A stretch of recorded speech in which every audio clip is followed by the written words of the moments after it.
Retour d'expérience sur 10 ans de méthanisation avec Gildas Fouchet, éleveur en veau de boucherie.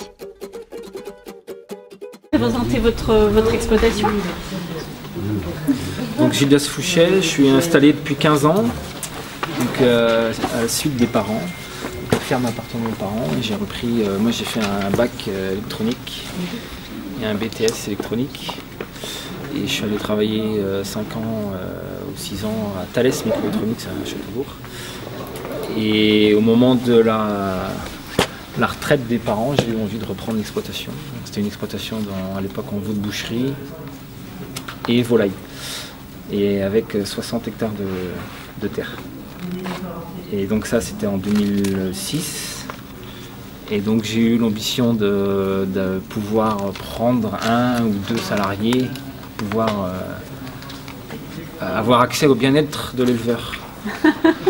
On parle beaucoup du bien-être animal, et moi c'était le bien-être animal m'intéressait en plus grande partie, puisqu'en 2003, quand je me suis installé, enfin juste avant que je m'installe, la production veau de boucherie a été la première production animale à devoir répondre aux règlements européens sur le bien-être, avec des normes de surface par animal et des normes d'ingestion de matières fibreuses pour faire travailler le rumen du veau. Donc ça avait été effectif, obligatoire à partir du 1er janvier 2003 dans la production veau de boucherie. Et donc, une fois installé, j'ai voulu m'intéresser aux énergies renouvelables parce qu'il y avait une consommation de l'équivalent de 20 000 litres de fuel sur la ferme en chauffage pour les élevages. Et je suis tombé par hasard sur un voyage en Allemagne où je suis allé visiter des installs de métal en 2005 ou 2006, je ne sais plus. 2005. Donc c'était un constructeur allemand qui s'installait en France, qui organisait ça. Donc j'y suis allé 2 ou 3 jours. Ils nous ont emmenés que dans des endroits où ça marchait très bien, avec des beaux trucs propres, voilà. Tout était Génial. Ça marchait super bien partout, et puis des bonnes saucisses le soir et de la bière pour nous, voilà. Donc on est revenu, on a vu plein de belles choses, et puis depuis ce jour-là, je me suis dit que j'allais étudier très fortement la possibilité d'installer ce type d'ouvrage chez moi. Et donc j'avais avant essayé tout ce qui était chaudière, bois et céréales en études économiques. Et à partir du moment où j'ai fait ce voyage, je n'ai pas lâché. C'est-à-dire que je suis rentré tout de suite dans la démarche de le faire chez moi en étant complètement inconscient.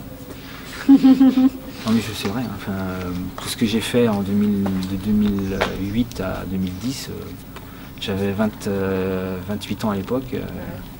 C'est ce que je parlais tout à l'heure, il n'y avait aucune nomenclature ICPE qui existait. EDF commençait à avoir compris qu'ils étaient obligés de racheter l'électricité, mais ça les embêtait plus ou moins. Et RDF,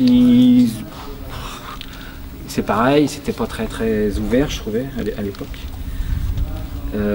Donc le vrai problème qu'il y a eu, c'est l'ICPE.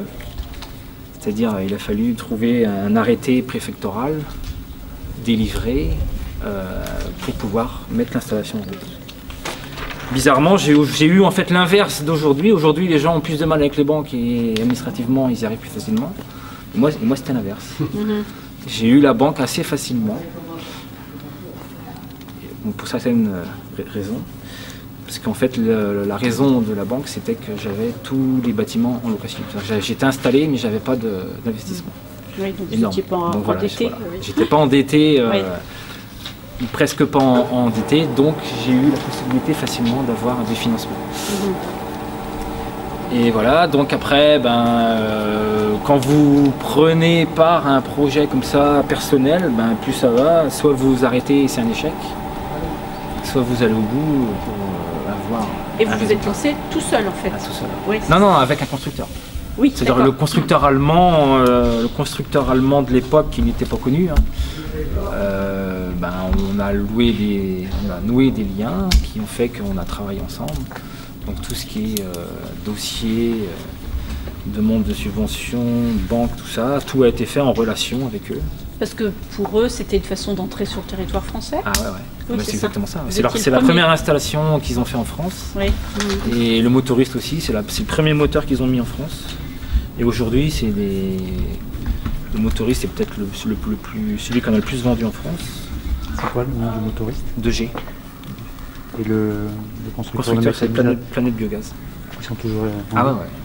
Ouais, ils ont, je pense, pas loin de entre 10 et 20% du parc français, je pense.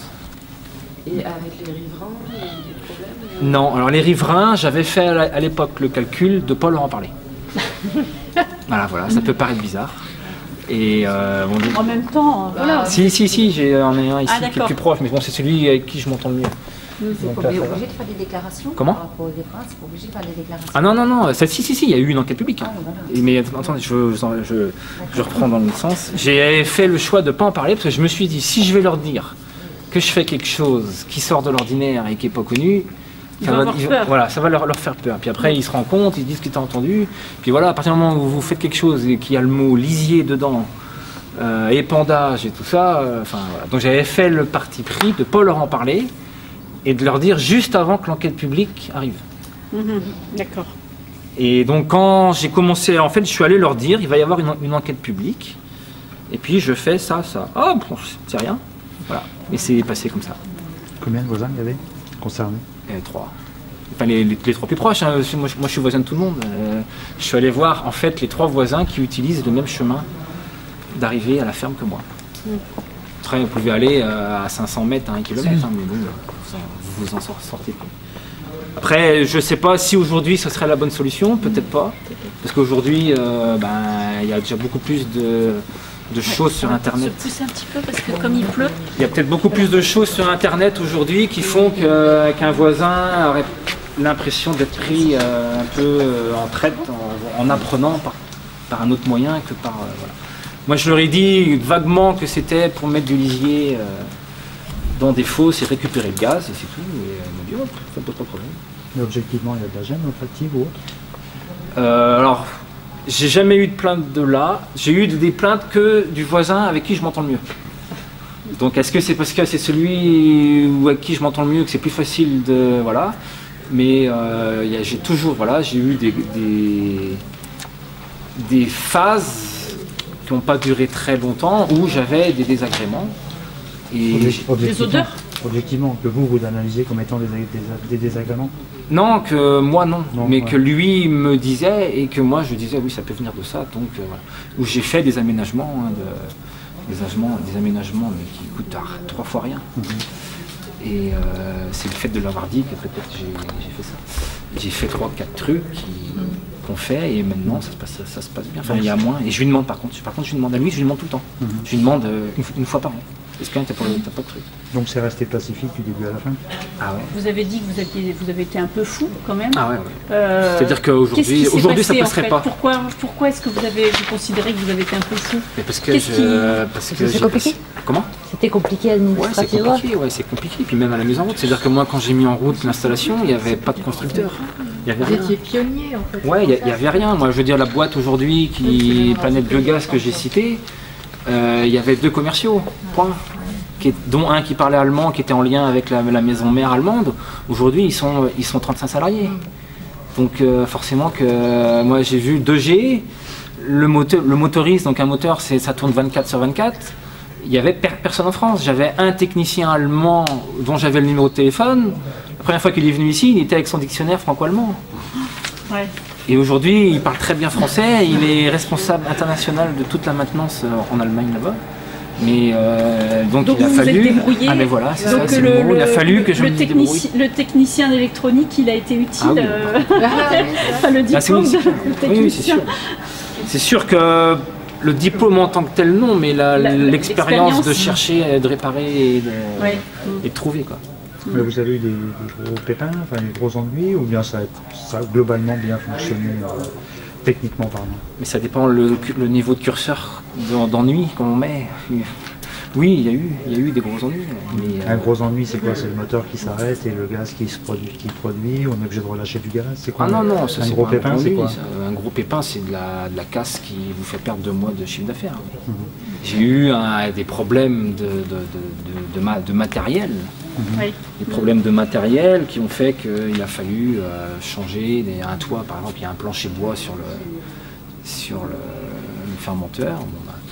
À un moment, le plancher, une panne a dû devenir défaillante et le plancher est tombé dans le fermenteur.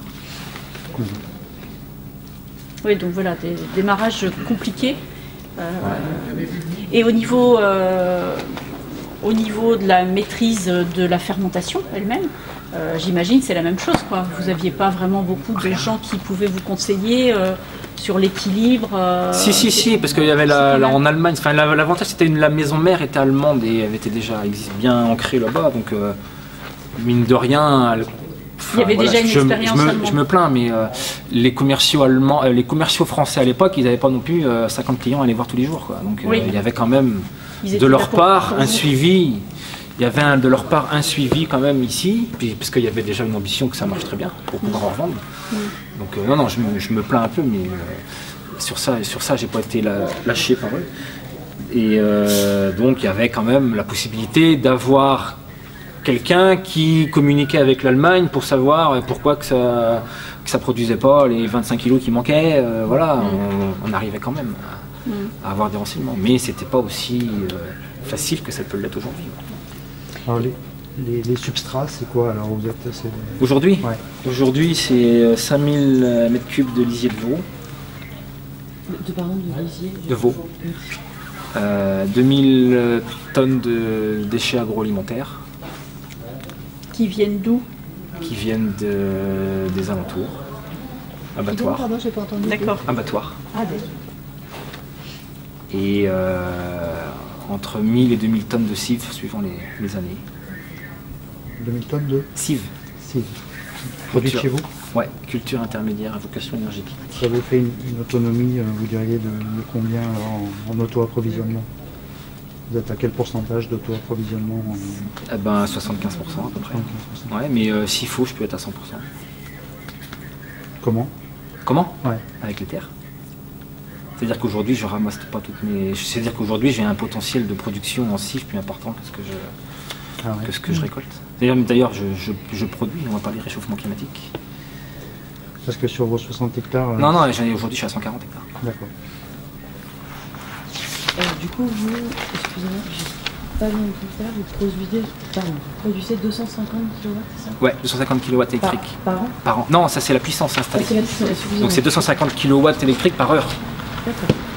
Et donc fois 8000 heures, ça fait le total de... D'accord. Et cette énergie, du coup, ça vous permet d'être autonome et vous en vendez une partie à EDF? Alors non, tout est vendu à EDF. Alors aujourd'hui, il faut pas faire ça. Celui qui peut, il faut aller en injection de gaz directement. Mais à l'époque, ça n'existait pas. Voilà, ça c'est un des... Aujourd'hui, j'ai le tuyau de gaz qui arrive à 30 000 € de chez moi. De frais de raccordement. Quand ceux qui le font aujourd'hui payent 300 ou 250 000 € de frais de raccordement, mais à l'époque je ne pouvais pas, donc il n'y avait pas de possibilité. Et donc toute l'électricité est vendue à EDF, parce que c'est une obligation. On n'a pas la possibilité de prendre une partie pour nous. Donc là, en fait, il y a un système de production d'électricité. On va les voir après. Voilà, donc c'est la cogénération. C'est des moteurs qui valorisent le biogaz produit. Et la deuxième énergie produite, c'est la chaleur, la thermie. Donc en fait, tout le refroidissement des moteurs. C'est comme sur un véhicule, vous avez un radiateur qui extrait l'air chaud du moteur pour refroidir le moteur. Nous, c'est des systèmes de refroidissement en eau. Donc il y a de l'eau froide qui circule dans les moteurs, qui capte les calories et qui vient les redistribuer dans les élevages. Et aujourd'hui, en puissance, en consommation thermique, on arrive à substituer l'équivalent de 50 000 litres de fioul par rapport à s'il y avait une chaudière classique pour chauffer le... En fait, on chauffe l'eau. 50 000. Ouais, d'accord. C'est du chauffage d'eau, c'est de l'eau chaude pour reconstituer le lait. qu'au départ, vous étiez sur 20 000 Oui, mais parce que d'achat. l'élevage a évolué. C'est-à-dire Ouais, qu'il y a d'accord, eu la suppression du poulailler. Le poulailler a été ménagé en veau de boucherie. Et donc l'élevage a évolué. Et du chaude, vous en achetez encore ou plus alors après Non, les pour les tracteurs. tracteurs. Pour les tracteurs. Ouais. D'accord. Donc l'eau chaude, elle sert À chauffer l'eau, Ouais. il y a 6500 litres d'eau qui sont chauffés matin et soir, à 80 degrés. pour le lait, Pour les veaux. Ouais. pour les veaux. D'accord. Donc ça sert pas de, il n'y a pas besoin de chauffage. Ça sert pas en chauffage. Non, non, non. C'est Tout est uniquement- installé. On peut D'accord. chauffer les salles s'il y a besoin, mais on ne le fait pas. Oui. Je reviens sur votre contrat avec EDF. Vous êtes lié jusqu'à quand et à quel prix du kilowatt? Alors le prix ça varie, aujourd'hui on est à 22,6 centimes. C'était pas fixé dans le marbre le prix? Si, mais il y a une évolution suivant le coût de... Il y a Il y a une indexation alors? des indices. Alors ne me demandez pas... Ne me demandez pas quel indice c'est exactement, je sais plus. Jusqu'en combien vous êtes lié? Eh ben moi 2010, donc 2025 et il y a eu 5 années de plus, donc 2030. Et ce prix-là, par rapport aux nouveaux entrants aujourd'hui, c'est un prix correct ou les nouveaux entrants en métal, ils sont moins bien ou ils sont Et mieux? ils sont peut-être un tout petit peu moins bien. Mhm. Il me semble que, parce que l'année, en fait, il y a, au moment où on fixe le tarif, il y a une base fixe et une base variable en fonction de l'évolution du coût de construction, ceci, cela. Et la base fixe, elle est en fonction d'un indice au moment de la mise en route qui était supérieur à ce qui se fait aujourd'hui. Donc on a peut-être 2, 3 ou 5% sur la base fixe de plus que ce qui se fait aujourd'hui. Et un mot sur la rentabilité, enfin, quelle est la période d'amortissement des installations? Et Alors, on va passer sur celle-là en première. Oui, et puis en après, on va- premier, oui, c'est ça. L'investissement de départ, parce qu'on ne l'avait pas eu. Eh ben, ça a été fait en plusieurs fois, c'est-à-dire que j'ai fait une installation, c'est pour ça aussi que j'ai eu le financement, c'est que j'ai fait une toute petite installation pour commencer. C'est-à-dire pas toute petite, mais le minimum d'investissement. J'ai vraiment fait le minimum pour avoir accès au financement le plus vite possible. Donc à l'époque, en 2009, j'ai dû faire 670 000 € seulement pour 100 kW installés. Et aujourd'hui, ils sont facilement à 35, 50, voire 50% de plus. Et après, Attends, j'ai pas compris. Le premier, donc. la première phase, 70 000 € pour. la première phase, j'ai fait juste un fermenteur Ouais, et un moteur. d'accord. Donc, et pas de chichi dans tout ce qui est pompe, stockage et tout ça. J'ai vraiment fait tout au minimum Ouais, pour que ça passe. d'accord. Mais en contrepartie, j'ai pas eu des subventions non plus sur une somme plus importante. Donc, est-ce que c'était le bon calcul à l'époque? Je sais pas. mais vous en avez eu des subventions quand même, Ouais. j'ai vu dans le dossier, Ouais. enfin, au niveau du conseil régional, Ouais, de l'ADEME, conseil Ouais. régional et conseil général. Combien vous avez touché à l'époque? Alors, c'était, je sais plus, mais je sais pas que je dis des bêtises, parce que si vous avez, ça me semble que c'était J'ai vu un document de- 182 ou 282 000 €. Les chiffres de L, ils sont C'est bon, justes? tous les chiffres de L sont bons, mais c'est-à-dire que ce que vous avez là, c'est l'équivalent de la première phase. D'accord. Et, Et après, vous avez remis combien au pot? et Alors après, aujourd'hui, on est à combien? on est à 1 million, 1,4 million, un truc comme ça, Au total. au total, ouais, pour 250 kilos installés. Par contre, la deuxième phase, elle a été faite tout nickel. Tout ce qui... Enfin, l'avantage de la deuxième phase, c'est que je connaissais bien pour faire ce qu'il fallait du premier coup. Et qu'est-ce qu'il y a eu? Donc aujourd'hui, j'ai une installation beaucoup plus facile à gérer par la deuxième phase que quand il n'y avait que la première phase. Mais, Donc au final, vous dites que ça a été quand même positif d'y aller par étapes comme ça. Ah ouais, ouais. Aujourd'hui, moi, j'irai très vite, mais par l'expérience que j'ai. Bah oui. Mais, oui, c'était très positif. Mm. Oui, très. donc, aujourd'hui, cette activité-là, elle rentre à hauteur de quel pourcentage dans le revenu de l'exploitation? Alors, je vais vous dire pourquoi j'aime pas parler de ça. C'est pas parce que, enfin, aujourd'hui, je pense que les 5 dernières années n'auront rien à voir avec les 5 prochaines. Donc, ce que je vais vous dire aujourd'hui, je dirais 50-50 à peu près, en termes de résultats économiques. La méta, c'est Ça donne 50% de résultat? votre résultat Ouais. d'exploitation. Sauf que je pense que les années à venir ne seront pas ça. Ça va baisser ou Ah ça oui, va augmenter ça va baisser. à cause de l'entretien? Légèrement, mais surtout à cause que, étant pionnier, j'ai bénéficié, je vais arrêter de me plaindre, j'ai bénéficié d'une grosse demande de traitement de déchets. À l'époque. Ah oui. Il y a d'autres projets là. Il n'y a plus. Il n'y a plus, non. Parce que justement, tout à l'heure, quand je vous parlais de votre autonomie, là, vous disiez que vous aviez quelques milliers de tonnes d'extérieur. À l'époque, c'était gratuit. Aujourd'hui, Non, à l'époque, c'était... faut payer, ouais, ça. voilà. À l'époque, c'était pire que gratuit. J'étais payé pour les prendre. Ouais. Ah, Ça a ouais. changé en quelle année? Ça a changé, ça n'a pas changé en une année, c'est-à-dire que ça a baissé le tarif de rémunération. Et puis après, on a commencé à nous demander pour les prendre gratuitement. Et puis depuis cette année, on nous demande de payer pour les prendre. Donc c'est un marché aujourd'hui. C'est un marché. Combien vous l'achetez la tonne? 0. J'achète pas. Je préfère produire chez moi que d'acheter. D'où votre alternative consistant À À augmenter en CIVE. Voilà. Donc vous allez vers l'autonomie? Non, parce que j'arrive encore à avoir des choses où je ne paye pas. Mais à l'avenir, je pense que ce sera difficile. Ouais. Et Où j'irai peut-être acheter certains produits, mais j'irai pas acheter les produits que je reçois aujourd'hui, ça c'est sûr.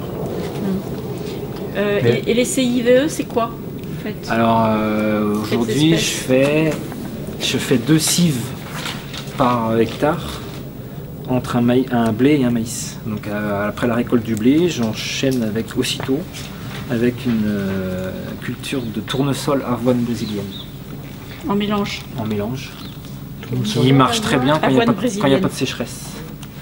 Et, vous avez un contrat jusqu'en 2030, Ouais. renouvelé jusqu'en 2030. Est-ce que ce que vous avez fait serait pour vous équilibré, rentable en autoconsommation si c'était possible et permis? Enfin, ça l'est pour certaines Alors comment je choses. comprends pas la question. Bah, au lieu de revendre EDF, que vous soyez en autoconsommation, ça serait économiquement. Non, parce que je pour produis vous. beaucoup plus que ce que je Voilà. C'est ça. consomme. Oui, oui, Mais d'accord. aujourd'hui, j'ai un prix de rachat qui est 2 fois supérieur à ce que j'achète. Donc aujourd'hui, ça me vient pas l'idée de vouloir autoconsommer ce que je produis, puisque aujourd'hui j'ai un prix de rachat supérieur. Oui, oui, non, Mais ça viendra peut-être à l'idée. moi, à la fin du contrat 2030, s'il n'y a plus d'obligation d'achat, ce qui sera sans doute le cas, Ouais. on sera sur le prix du marché. Si on me propose un prix inférieur au coût de revient, parce que l'inconvénient de cette énergie renouvelable-là, c'est qu'elle a un coût de revient par rapport au solaire ou à l'éolien, qui lui n'a qu'un amortissement et un léger entretien. Nous, on a un amortissement, un gros entretien et en plus un coût de revient sur les matières premières. Ouais. Donc si le coût de rachat à la fin du contrat n'arrive pas à devenir intéressant pour continuer de le faire tourner, bah on avisera, on verra. Mais d'ici là, je pense que je pourrais injecter le gaz. Vous disiez c'est 30 000 qui vaut le raccordement, 30 000 euros? En injection de gaz, Ouais. non, c'est moi qui dis ça, mais parce que je suis juste à côté, ils ont entre 30 et 50 Parce que 000. c'est pas beaucoup. Ça. Ah non, mais c'est parce que je suis juste auprès. Ouais. Ouais, d'accord. Donc si aujourd'hui, j'aimerais aller en injection de gaz, Ouais, mais d'accord. j'ai un contrat qui me le... C'est pas dit que vous le faites pas un jour. Ah bah, je le ferai, sans doute, mais aujourd'hui, j'ai un contrat jusqu'en 2030 qui m'empêche d'y aller. Oui, voilà, vous avez. Je reviens sur les cives. Donc vous récoltez un blé, derrière vous faites Tournesol, avoine brésilienne. Mais mélangé ou non? Ouais, non, mélangé, ouais. d'accord. Donc après le Après le blé. Après le blé aussitôt, ouais. Ouais, Et c'est ça. Voilà. Et après vous semez votre maïs. Ah non, je récolte fin octobre, c'est le mélange. Ouais, Et après, je ressème une orge, d'accord. cive aussi, que je récolte le 15 mai. Et après vous plantez le maïs. Et après, je fais le maïs. Et cette année, malheureusement, première année, où j'ai une sécheresse qui me tombe sur le nez et qui fait que je perds un peu sur... Vous n'avez pas récolté beaucoup d'orge? Ah si, par contre, si, ouais. Alors c'est quoi la sécheresse? Le maïs? Ah, le maïs, aujourd'hui, j'ai un maïs qui souffre. Ouais. Et autre chose que je voulais en profiter, en faisant 2 cives par an, j'ai des ingénieurs agronomes de la Chambre qui ont sorti une fois, avec d'une étude sérieuse qu'ils ont fait, qu'il y avait à peu près 30% d'une cive qui restait au sol par les chaumes et les racines. Donc moi qui fais 2 cives par an qui sont fertilisées, parce que j'ai le droit de les fertiliser, donc qui sont travaillées parce que j'ai un intérêt économique à les travailler, j'ai une cive qui sort avec du rendement optimum, de ce rendement que j'arrive à optimiser, j'ai 30% du volume qui reste dans le sol, et j'en fais 2. Donc déjà on arrive à 60% d'une cive qui rend bien, qui reste au sol. Et par rapport à celui qui ne fait qu'une cive négligée réglementaire, est-ce que j'en laisse pas plus Vous êtes sur un système labour ou Ah non, travail? je veux pas de ça. Oui, d'accord. Vous êtes sur un Tout en semi-direct. Tout en semi-direct. Ouais. Un mot sur la gestion des effluents avant et après la méta par rapport aux ateliers animaux. Est-ce que donc les digestats, ça permet de réduire un peu tout ça? Est-ce que les digestats, vous avez les surplaces pour pouvoir les défendre? Vous êtes en surplus? Autonomie. Vous êtes autonome, ça s'équilibre. Vous en vendez à l'extérieur ou pas? Non. Et est-ce que la méta vous a solutionné aussi la problématique des plans d'épandage, etc.? Non, ça ne la solutionne pas au moment où vous avez du déchet extérieur. Donc vous avez des quantités d'azote qui rentrent sur votre exploitation, donc il faut pouvoir l'absorber. Donc la méta peut aider par rapport à une recherche de prêteurs, parce que le digestat étant un produit très intéressant, vous pouvez avoir quelqu'un qui va être intéressé. Mais moi par contre la méta, ce qu'elle m'a apporté, c'est que tous les déchets extérieurs qu'on a mentionnés tout de suite sont les compléments de fertilisation que j'avais avant en engrais minéraux. Vous n'achetez plus du tout d'engrais? Si, j'en achète un petit peu, mais c'est pas. J'achète presque rien, et c'est des petits endroits pour compléter parce que la tonne ne passe pas ou des trucs comme ça. Mais j'ai largement supprimé 90% du besoin en engrais minéral s'il n'y avait pas la méthanisation. Donc un digestat avec de l'azote minéralisé, donc qui est disponible tout de suite pour les plantes, et par rapport à celui qui n'a pas de digestat, je fais 3 apports sur les céréales, blé. Un en février-mars, un en avril, un en mai. Et l'avantage, c'est que j'amène, en même temps que d'amener de l'azote, du phosphore, du potasse, du zinc, du calcium, tout ce que vous voulez. Et c'est pour ça que j'ai des rendements qui tiennent la route. En céréales, j'ai des rendements largement supérieurs à la moyenne. Moi, ça fait 10 ans que je fais de la méthanisation. Je vous dis, cette année, j'ai eu un petit problème maïs, parce que je vois que mon maïs n'est pas aussi beau que d'habitude. Mais en céréales, en blé, j'ai eu aucune chute de rendement, voire une amélioration très, très facile à démontrer. Donc votre système il est rodé, vous avez de bons résultats, vous n'avez pas de problème de surplus d'effluents, ça peut contribuer à la rentabilité de l'exploitation, enfin, vous êtes dans une forme d'équilibre pas mal là. Je me plains pas. Après, rodé, j'en sais rien. Je suis pas là pour dire que tout marche bien, voilà, il y a toujours des... Et oui, enfin, moi je trouve que j'ai un regroupement. La méthanisation a apporté une synergie globale sur l'exploitation. Un mot sur la charge mentale, parce que vous disiez au départ, moi j'étais un peu fou, machin, je parlais pas allemand, etc. Si, j'ai fait allemand en première langue en plus. Et je m'en rappelle. Ah, c'est ça aussi. Mais ouais, c'est pour ça. J'ai dit à mes enfants de se mettre devant dans la classe, mais ils m'écoutent pas. Et parce que la méta c'est H24, hein, vous l'avez dit, vous êtes tout seul, vous êtes le chef d'exploitation. On est 3, il y a 3 UTH. Il y a 3 ETH, mais c'est moi qui gère vous êtes la le méta. boss, ouais. Et justement, vous partez quand même un peu en congé, enfin le truc, les alertes, les alarmes, comment vous le vivez ça? Est-ce que c'est prégnant? Oui. Et après, voilà, je me suis affranchi de certaines alarmes. C'est-à-dire qu'il y a des alarmes que j'estime qui ne devraient pas être des alarmes, en fait. Ah ouais. Voilà. Vous les traitez par le mépris ou c'est quelqu'un d'autre qui traite? Ah non, c'est-à-dire que c'est pas par le mépris, c'est par rapport à l'espace-temps où on a un besoin de les découvrir. Voilà, aujourd'hui, si mon téléphone il sonne tout de suite parce que j'ai mon brasseur qui tombe en rade, à la limite, j'ai envie de dire, si je le vois que ce soir, c'est pas grave, quoi. Oui, c'est ça. Donc, gestion de priorité. Ouais, voilà, c'est une gestion de priorité. Et vos salariés ils prennent la main des fois sur les alarmes? C'est compliqué, ouais. Comment vous faites pour les vacances? Comment je fais? Ben, il y a du monde qui reste ici. Si, les alarmes sont sur les téléphones. Mais pas forcément la même. C'est plus facile de déléguer l'élevage que de sur déléguer. Place, ouais. Que de déléguer J'habite sur place, mais si on revient à ce que je disais tout à l'heure, c'est que la méthanisation, c'est quand même beaucoup de subtilité où il faut anticiper, il faut voir qu'il y a quelque chose qui s'arrête. Ben, il faut peut-être se dire si ça s'est arrêté parce qu'il y a eu autre chose. Et quand vous n'êtes pas dedans, c'est pas évident. Quand vous n'avez pas mis, moi aujourd'hui j'ai tout construit ici. Enfin j'ai tout construit, c'est pas moi qui ai tout construit, mais c'est moi qui ai tout mis, j'ai tout initié. Donc j'ai tout initié au fur et à mesure, donc je connais tout par cœur. Aujourd'hui avoir quelqu'un qui arrive comme ça, aujourd'hui j'ai un salarié par exemple, ça fait 1 an et demi qu'il est là, ben, il a beau être compétent et bon, tant qu'il n'a pas eu tous les problèmes un par un, il n'arrivera pas à les assimiler. Mais vous arrivez à partir en congé ou pas? Mais j'arrive, ça dépend ce qu'on appelle beaucoup, un peu, assez passionnément, la folie. Partir 8 jours, Oui, j'arrive. Ouais. Cette année, je suis allé 10 jours, j'ai fait mon voyage de noces. ça faisait 7 ans que j'étais marié. Ouais. Ah oui, quand même. Mais c'était la bonne, c'est pour ça. J'ai voulu attendre longtemps, mais c'est pas cause de la méta. Hein. J'ai voulu attendre longtemps pour être sûr que ce soit la bonne. Vous avez passé les 7 ans. Et inversement.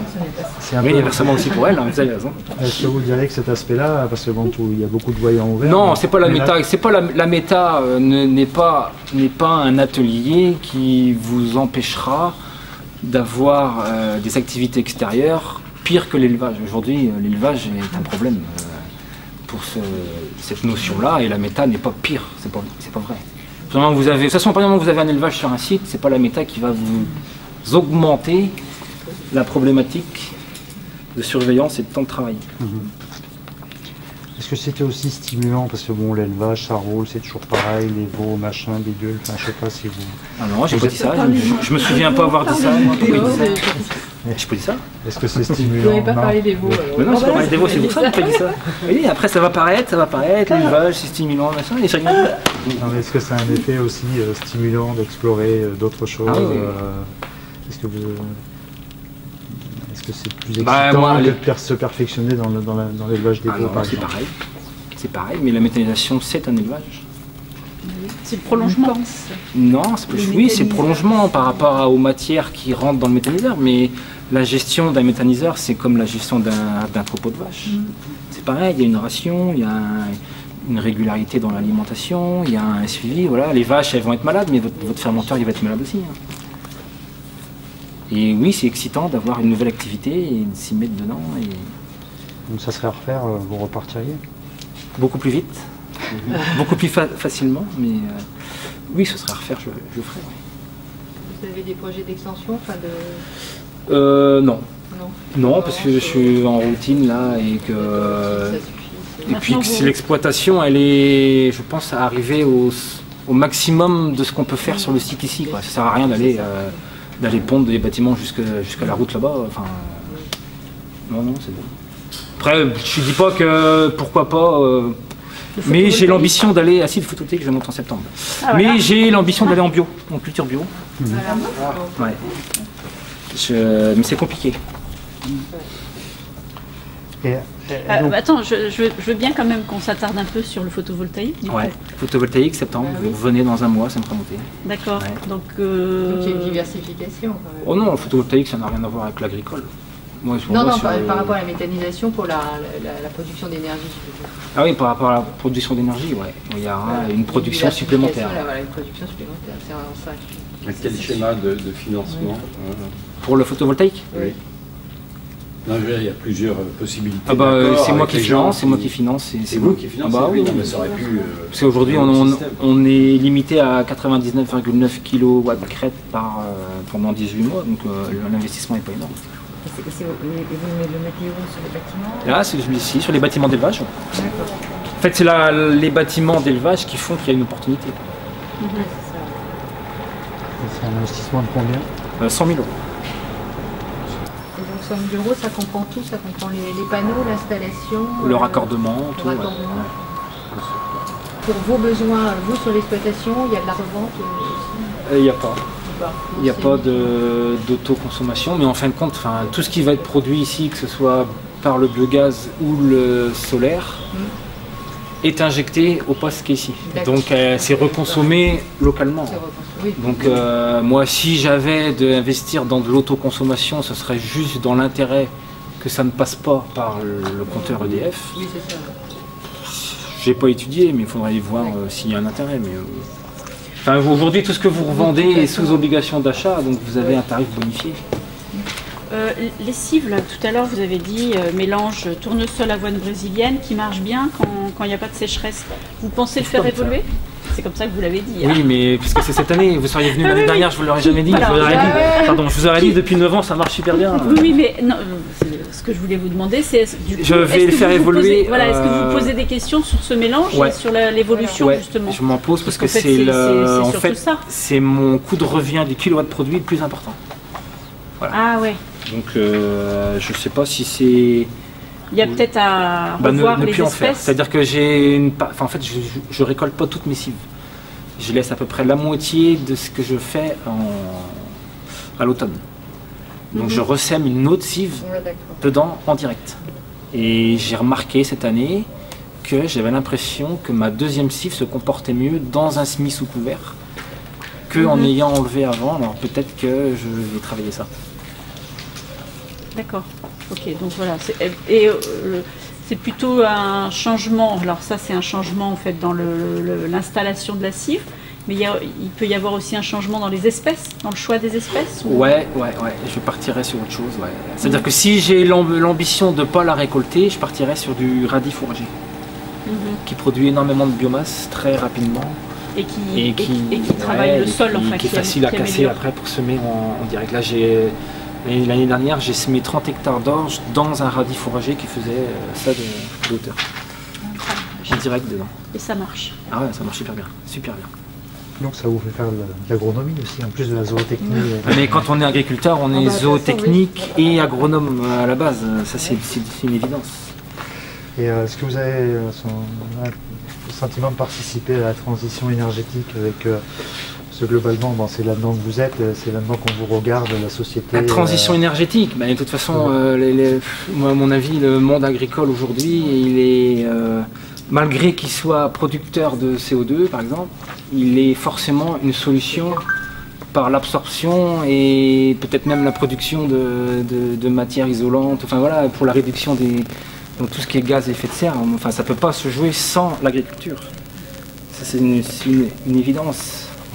Parce que la transition énergétique, c'est bien justement pour cet aspect-là qu'on en parle. Sinon, elle ne serait pas utile. Est-ce que vous avez justement des données sur le bilan carbone de votre exploitation? Non, je n'ai pas. Et justement, avec la Chambre d'agriculture ou...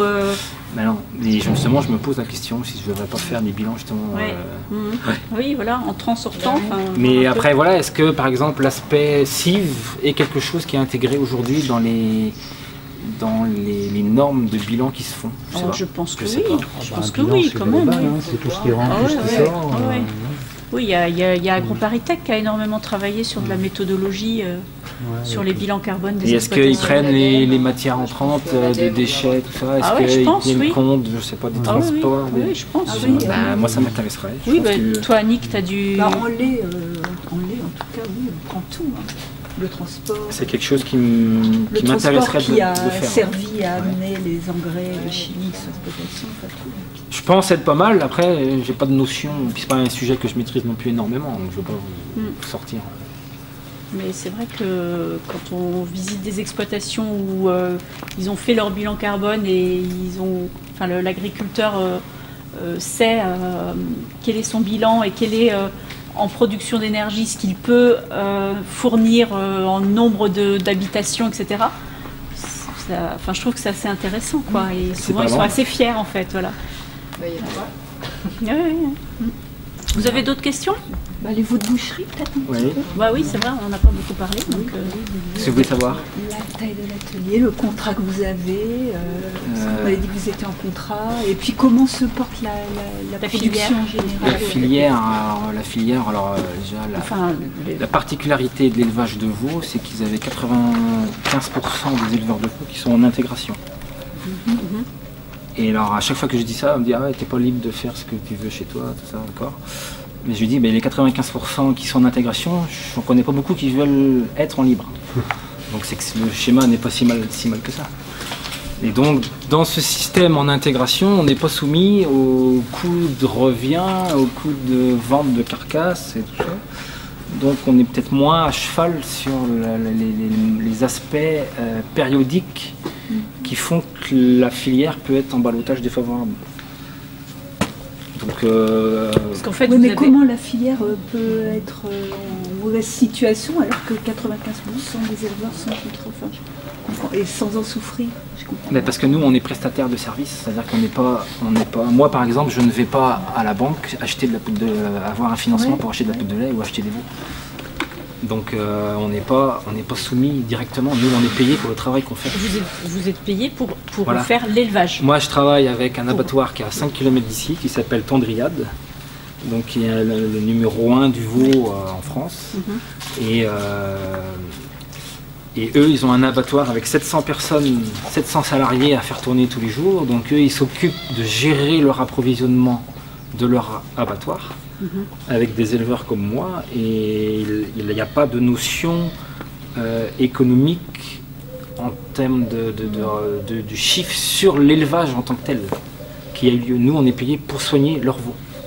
Et eux, ils sont obligés de faire tourner leur abattoir. Donc peut-être que sur des périodes de crise, ils repoussent un peu les abattages et les mises en place, mais c'est quoi le mode de rémunération et puis il y a un fixe, performance. Il y a un fixe et après un intéressement économique. Donc c'est un fixe par animal? Ouais. C'est même pire que ça, c'est un fixe à la place. D'accord.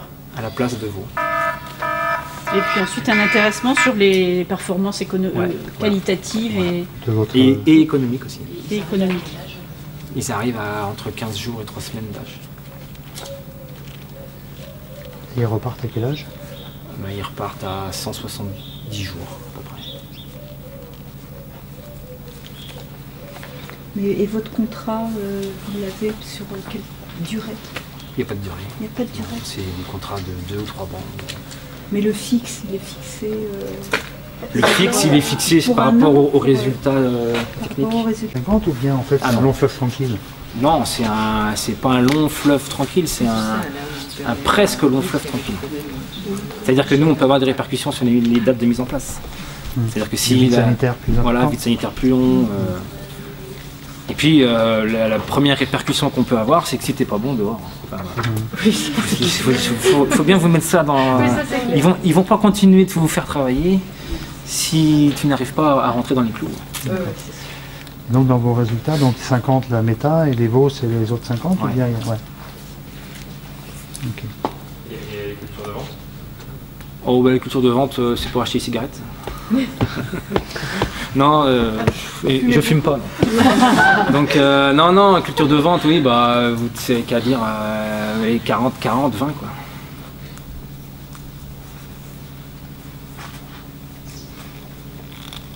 Je dis ça après, c'est pas précis, hein, mais bon, c'est dans cette échelle-là, je pense. Culture de vente, du coup, il y a quoi? Il y a du maïs grain, colza, maïs grain et blé. D'accord. Maïs grain et blé. Et la fragilité de votre exploitation, ça serait quoi? La fragilité et la main-d'œuvre. Main-d'œuvre. Après là, aujourd'hui, la fragilité, c'est que je voudrais passer en bio et qu'avec l'élevage hors sol, ils sont en train de durcir la réglementation pour l'épandage.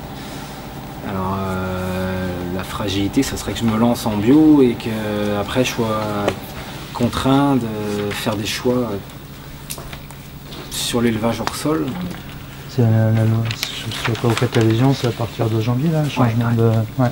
C'est-à-dire qu'aujourd'hui, il n'y a rien sur l'élevage de veaux. Il n'y a pas d'exclusion de lisier de veau sur un élevage en bio. Ah bon? Non. Et à partir de 2021, parce que c'est repoussé à 2021, ils veulent inclure une notion d'élevage industriel. C'est 21, c'est pas 20? Mais ça a été repoussé d'un an. Ouais. Pour globalement tout le texte ou par rapport au veau? Après, je ne maîtrise pas tout. Non, le veau, c'est-à-dire que le veau, en fait, ne figure pas parce que c'est tellement une production marginale qu'ils ont oublié de parler du veau. En bio, si, il faut de la poudre. Ah non, mais je ne passerai pas l'élevage de veau en bio. Ah oui, d'accord. Je passerai que les terres. Que les terres. Le cahier des charges veau en bio, c'est veau sous la mer. C'est ça, mais aujourd'hui, le digestat de votre aujourd'hui, le digestat, pouvait aller sur le. Ouais, aujourd'hui, ouais. Et ils veulent. Avec le risque que ça ne soit pas toujours le cas. Voilà, c'est-à-dire qu'aujourd'hui, il y a une notion d'élevage industriel qui rentre en jeu par rapport à une image où ils veulent pas que le cahier des charges bio soit adossé à l'élevage industriel. Et ils parleraient de mettre un terme comme définition d'élevage industriel, élevage sur caillebotis. Donc, comme moi ils sont sur caillebotis, c'est ça aujourd'hui qui me bloque pour aller en bio sur les terres. Je reviens sur la main d'œuvre, vous avez 2 salariés, c'est pas énorme, hein. Enfin je veux dire, vous avez 2 salariés, c'est ça? Ouais. Enfin, 2 salariés, c'est compliqué. J'ai un salarié plus quelqu'un d'autre et qui est entre salariés, mais enfin bref, on est 3 UTH. C'est pas... 3 UTH, temps plein, déclaré. C'est la main-d'œuvre qui est compliquée voilà, à gérer. parce que Parce qu'il faut en trouver. Faut la trouver, puis que c'est un élevage assez important quand même, mais que... Voilà, je mets des annonces, je mets plein de trucs, mais c'est pas évident.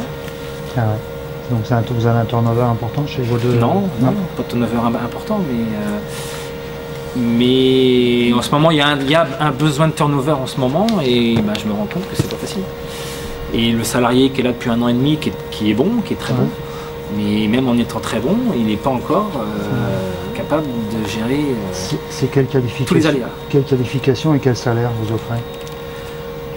Quelle qualification vous demandez? Moi, la qualification que je demande, avoir de la jugeote, savoir se démerder. Donc c'est pas un besoin de qualification, parce que c'est une exploitation tellement... Déjà pour une production marginale en veau de boucherie, plus la méta adossée et tout ça, c'est pas une exploitation type en fait. Donc il va falloir quelqu'un qui se mette dedans agile. Et avec un laps de temps quand même, mais agile, voilà, c'est le mot qui convient bien. Pas mal. Retrouvez l'actualité de l'AFJA sur www.afja-asso.fr.